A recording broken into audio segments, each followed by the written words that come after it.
Hello friends, welcome back to Tick Tick Wow Creation, and today we are going to do 3 pre-nursery or pre-learning activities which is definitely your child will do with lots of fun, and it will also help to develop their fine motor skills. So let's get started. For this activity I am taking a A4 size sheet और जिस पे बनाए हैं मैंने बहुत सारे colourful छोटे छोटे सर्कल।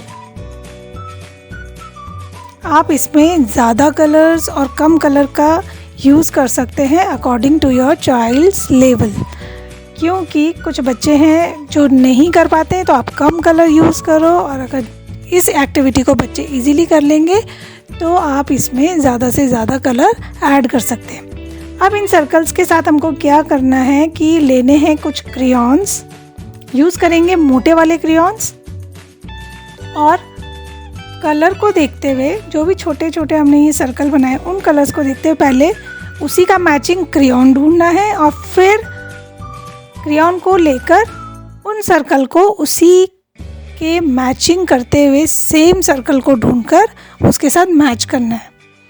जैसे मैंने ऑरेंज लिया तो ऑरेंज एक सर्कल से दूसरे सर्कल को मैच किया है। बेसिकली जब भी हम राइटिंग वर्क स्टार्ट करते हैं तो हम डॉट्स को सबसे पहले उनको मैच करना ही सिखाते हैं, डॉट्स के साथ जोड़कर बच्चा लिखना सीखता है, तो ये एक्टिविटी वहाँ पर भी बहुत हेल्पफुल है।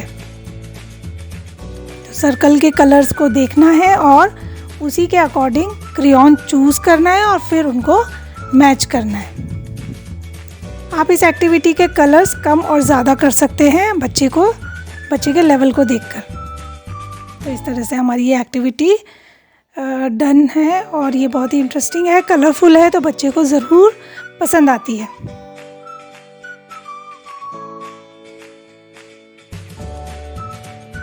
चलते हैं नेक्स्ट एक्टिविटी की तरफ। तो इसमें आपको सेम वही A4 साइज शीट लेना है और उसमें बहुत सारी शेप्स को ड्रॉ करना है। आप कोई भी एक शेप ले सकते हैं या ज़्यादा से ज़्यादा शेप ले सकते हैं, which is all up to you, आप किस तरह से शेप्स को यूज़ करते हैं। तो मैंने यहाँ बेसिकली 4 शेप्स ली हैं, square, circle, rectangle and triangle. अब इसमें हमको क्या करना है, कुछ बिंदी लेनी है, बिंदी की जगह आप स्टिकर्स यूज़ कर सकते हैं, और उनको स्टिकर ज़्यादा हो तो अच्छे लगेंगे। बिंदी ये है कि हमारे घरों में वेस्ट पड़ी रहती हैं तो उनको यहाँ पे मैंने वो यूज़ की है। स्टिकर में ये रहता है कि बच्चा खुद स्टिकर को निकालता है और फिर खुद ही पेस्ट करता है, तो इससे उसकी फाइन मोटर स्किल्स डेवलप होती हैं। लेकिन अगर स्टिकर भी नहीं है और बिंदी भी अवेलेबल नहीं है तो फिर हम कोई भी पेपर के छोटे छोटे कटआउट सर्कल या कोई भी शेप में कटआउट बना सकते हैं और फिर उनको ग्लू की हेल्प से उसमें पेस्ट कर सकते हैं। लेकिन ध्यान देने वाली बात ये है कि इसमें जैसे ये लाइंस बनाई हैं उस लाइन के ऊपर ही पेस्ट करना है। यही हेल्पफुल है कि हैंड आई कोऑर्डिनेशन में ये एक्टिविटी बहुत ही हेल्पफुल रहती है। यहाँ आप कुछ भी यूज़ कर सकते हैं, लाइक बिंदी, और मैंने यहाँ पे कुछ सीक्वेंस वर्क भी यूज़ किया है। ये भी मार्केट में इजीली अवेलेबल होते हैं। तो जितना ज़्यादा कलरफुल और जितना इंटरेस्टिंग चीज़ें होती है तो बच्चा उतना ही अच्छे से हेल्पफुली उसको बहुत मज़े से करता है एक्टिविटी को। तो यहाँ मैंने जो स्क्वायर किया है वो बिंदी की हेल्प से किया है, रेक्टेंगल में मैंने सीक्वेंस लगाया है, और अब मैं कर रही हूँ ट्रायंगल। तो ट्रायंगल को करते हुए देखो, ट्रायंगल बनाने में स्लैंटिंग लाइन और स्लीपिंग लाइन का यूज़ होता है, तो हमको क्रेयॉन्स को उसके ऊपर इसी वे में चलाना हो। जैसे स्लैंटिंग लाइन बना रहे हैं तो अप एंड डाउन का स्ट्रोक हमको लगाना है, अगर हम स्लीपिंग लाइन बना रहे हैं तो लेफ़्ट टू राइट का स्ट्रोक हमको चलाना है। तो इस तरह से अलग अलग शेप और अलग अलग कुछ भी उसमें यूज़ कर सकते हैं। चलते हैं नेक्स्ट एक्टिविटी की तरफ।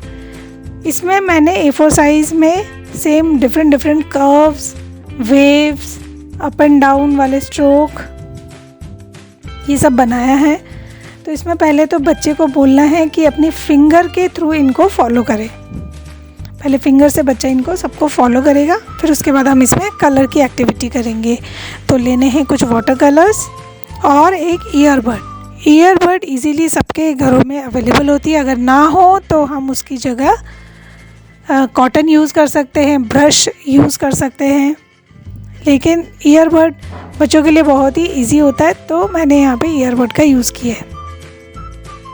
उसके बाद हमको जो भी पैटर्न हमने इसमें A4 साइज शीट में ड्रॉ किया है उसी पैटर्न को फॉलो करते हुए कलर करना है। आप इसके ऊपर बिंदी या डॉट्स ये भी लगा सकते हैं, लेकिन मैं यहाँ पे ईयरबड की हेल्प से उस पैटर्न को उसी वे में फॉलो कर रही हूँ। लाइक सर्कल है तो हमको राउंड ही ईयरबड को चलाना है, कर्व्स हैं तो कर्व के थ्रू ही हमको ईयरबड को उसके ऊपर चलाना है। बेसिकली हमको वही पैटर्न फॉलो करना है जो पैटर्न हमने A4 साइज शीट में बनाया है।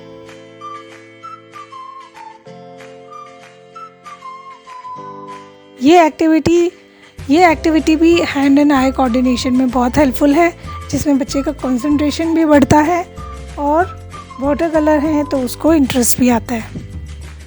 इसमें हमें पूरी पिक्चर को कलर नहीं करना है, सिर्फ हमको पैटर्न को फॉलो करना है। अगर ये पैटर्न्स बच्चे के लिए टफ पड़ते हैं तो आप कुछ इजी पैटर्न ड्रॉ कर सकते हैं।